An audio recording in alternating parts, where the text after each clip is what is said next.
Europe 1, le 22-30. L'écho du jour, Jean-Michel Duez. Bonsoir Alain Bourgeois-Muller.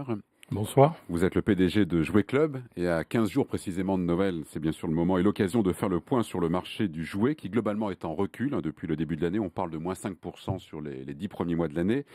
Mais tout d'abord, Jouet Club en quelques mots. Vous êtes une coopérative de commerçants indépendants. Vous avez environ 270 adhérents et un peu plus de 300 points de vente pour un chiffre d'affaires d'environ 550 millions d'euros que vous espérez en augmentation pour 2012. Mais d'abord, ce Noël qui arrive. Alors, on parle d'achats plus tardifs. Novembre était moins bon, novembre 2012 moins bon que 2011. À J-15, où en êtes-vous? Est-ce que vous constatez effectivement, vous concrètement, ces achats plus tardifs? Tout à fait, oui. Je peux vous confirmer qu'effectivement, cette année, les achats sont plus tardifs. Je pense qu'ils sont dus à différents phénomènes, entre autres les vacances scolaires qui ont duré 15 jours pour la Toussaint. Et je pense que les gens n'avaient pas du tout l'esprit à Noël à partir de même pas début décembre. Donc je pense que c'est effectivement une des confirmations. Oui. Ouais. Plus tardif, ça veut dire quoi? En 15 jours, vous avez pu chiffrer la différence, la baisse par rapport à l'an dernier? On est dans une baisse qui se situe entre -2, -5, voire plus pour certains. Nous, on est à -4. Donc depuis le début du mois, c'est quand même notre plus gros mois, puisque je vous rappelle, on va faire 40% de notre chiffre annuel sur le mois de décembre. Ça vous inquiète? Énorme. Ça vous inquiète? C'est inquiétant parce qu'on a des problèmes de logistique, on va encore rencontrer des problèmes de rupture de stock. Ça, c'est différentes choses qui, effectivement, nous inquiètent quand même un peu. Parce que maintenant, il reste 2 week-ends, en fait, d'ici Noël, Tout c'est à ça fait. aussi. Ouais. Il reste 2 week-ends. Il y a aussi eu le décalage sur décembre de ces fameux 4 samedis. Mais je pense aussi que les gens, ils n'ont pas plus que ce qu'ils peuvent dépenser. Donc le fait qu'il y ait 4 samedis ou qu'il y en ait 3, je pense que ça ne change pas grand-chose, sauf que ça peut effectivement étaler le chiffre d'affaires sur les 4 semaines. Pourtant, c'est une tendance. On dit que ce n'est pas la première année que les achats sont plus tardifs. C'est vrai, ça, chez vous? Vous le constatez aussi? Écoutez, pour l'instant, on ne le rencontrait pas trop chez Jouet Club, dans la mesure où on a un système de réservation qui est appliqué à partir du début de la sortie du catalogue, c'est-à-dire début octobre, donc c'est quand même très tôt, mais où les gens sont garantis d'avoir leurs jouets en temps et en heure pour Noël. Alors, on va regarder maintenant un petit peu les grandes tendances. Qu'est-ce qui se vend? Qu'est-ce que les enfants réclament? Qu'est-ce que les parents aussi ont envie d'offrir à leurs enfants? La tablette numérique, c'est... Ouais. Le jouet de l'année, incontestablement, oui, c'est la tablette. Ça, c'est très clair. Aujourd'hui, on en est à des grosses quantités de vendus, sachant qu'il y a quand même énormément de modèles de tablettes. Et pour ce qui nous concerne, bien entendu, puisque nous sommes spécialisés dans l'enfant, nous avons 2 tablettes qui sont pour les petits. Ça commence déjà à 3 ans, donc on n'arrête pas le progrès. Mais nous avons déjà 2 tablettes qui se montent extrêmement fort. Oui. Et en dehors de la tablette?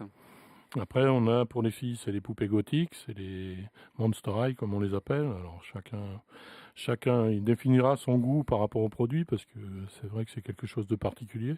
Après, nous avons toujours des grands classiques, c'est-à-dire Lego, c'est-à-dire Playmobil. C'est des marques fortes et de plus en plus fortes et qui continuent leur progression. Est-ce que les enfants sont sensibles au Made in France? C'est un des grands discours du moment. Je crois que c'est plus sensible à la génération des parents des enfants d'aujourd'hui. On le constate en magasin, et des grands-parents encore plus, parce que on a beaucoup de gens, effectivement, mais ça c'est déjà depuis 2-3 ans qu'on le constate dans nos magasins. On a des gens qui viennent et de but en blanc nous demandent qu'est-ce que vous avez comme jouet français? Je veux acheter un jouet français à mon enfant ou à mon petit-fils ou à ma petite-fille. Et vous avez, vous, une signalétique spécifique pour les jouets Tout à Made in fait. France? Nous avons une signalétique spécifique au niveau de notre catalogue de Noël, où on a mis des drapeaux, des petits drapeaux français. On a une signalétique également dans les magasins pour indiquer les produits qui sont des produits que je dirais fabriqués en France. Je préfère dire fabriqués en France que Made in France. Ça me paraît plus logique français, et plus français. Oui, absolument, vous avez raison. Donc voilà, si, on l'a fait, ça plaît bien dans les magasins.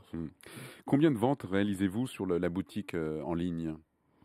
La boutique en ligne, pour nous, si vous voulez, c'est un peu un phénomène, je dirais, marginal, dans la mesure où c'est effectivement quelque chose qui marche, mais c'est plutôt une vitrine pour nous. Parce qu'on a un réseau, comme on le disait tout à l'heure, de coopératives, donc c'est des patrons de magasins. Donc on n'est quand même pas là non plus pour faire concurrence à nos propres magasins. Donc pour moi, c'est plus le symbole d'une vitrine de produits qui peuvent après les retrouver en magasin. Et en chiffre d'affaires, vous avez un chiffre ou un pourcentage? Le chiffre d'affaires d'Internet, du net, ça représente 4% de notre chiffre global. Et vous pensez le développer ou pas, enfin, avec les réticences? On va le développer, mais la manière pour laquelle, dans le principe dans lequel on va le faire, le développement, on va y réfléchir bien avant pour justement ne pas concurrencer nos magasins. Alors justement, à propos de ces magasins, de ces commerçants indépendants, la crise n'en épargne pas certains, puisque 4 boutiques Jouet Club devraient fermer après Noël dans l'Oise. Qu'est-ce qui s'est passé? Elles sont en liquidation judiciaire? Oui, ça c'est, si vous voulez, c'est le principe de la coopérative. Donc c'est une société bien à part qui appartenait d'ailleurs à notre ancien PDG, Monsieur Pellieu, qui avait 4 magasins dans l'Oise et qui donc s'est retrouvé en liquidation judiciaire, qui aujourd'hui, malheureusement, mais nous on maîtrise rien du tout dans ce système, ferme définitivement, je crois, le 26 décembre. Et c'est pas finalement un petit peu la limite de ce système coopératif? Non, je pense pas. Au contraire, le coopératif, c'est une force parce que nous sommes tous patrons de magasins. Moi aussi, j'ai des magasins en Alsace. Nous sommes tous patrons donc de nos magasins et l'importance que nous avons, c'est qu'aujourd'hui, on achète les produits, on vend les produits, on paye ce qu'on a acheté. Et c'est tout. Je dirais que c'est beaucoup plus, comment dirais-je, pour moi, c'est beaucoup plus professionnel par rapport au système de franchise où on vous livre d'office des produits que vous n'avez pas forcément commandés ou vous avez encore en stock, etc. On est plus près de la réalité, en fait, plus près de sa clientèle. Effectivement, c'est ce qu'on peut dire. Pour résumer, c'est que ça nous donne une réactivité qui est extrêmement importante. Alors, on disait 300 points de vente, ça c'est en France, parce que vous êtes présent aussi à l'étranger. Dans quel pays? Oui, nous avons des magasins dans différents pays. Le plus important, c'est l'Italie, où il y a une trentaine de magasins. Après, nous sommes implantés au Liban, nous sommes implantés au Maroc. Et dernièrement, nous sommes implantés l'année dernière en Belgique également. Et sur les marchés émergents, est-ce que l'Asie, c'est un continent auquel vous réfléchissez, qui est porteur?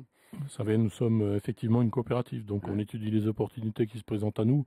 Maintenant, de là, aller jusqu'en Asie pour aller essayer de retrouver des marchés, je pense que dans l'avenir, ou du moins tant que je serai président, ce ne sera pas le cas.